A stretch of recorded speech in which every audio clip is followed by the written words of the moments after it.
പുഴുവിനെ control ചെയ്യാനായിട്ട് നമുക്ക് ചുവന്ന ഉള്ളിയും പിന്നെ വിന്നാഗിരിയും കൂടി എടുത്ത് നല്ലപോലെ ഇപ്പം ചുവന്ന ഉള്ളി ചതച്ചിട്ട് 1 ലിറ്റർ വെള്ളത്തിൽ 1 ml ചുവന്ന ഉള്ളിയുടെ നീരും 1 ml വിന്നാഗിരിയും കൂടി ചേർത്ത് മിക്സ് ചെയ്ത് സ്പ്രേ ചെയ്ത് കൊടുക്കുക.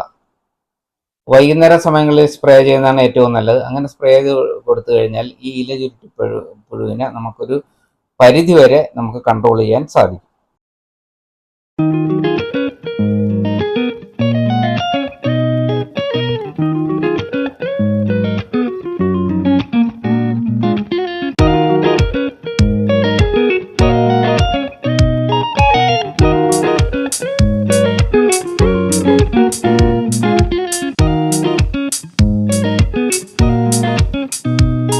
ഞാനിപ്പോൾ ഇവിടെ നട്ടിരിക്കുന്ന പയറെന്ന് വെച്ചാൽ ഇപ്പൊ 2 ടേണായിട്ടാണ്. ആദ്യം നമ്മൾ പയർ നട്ടു.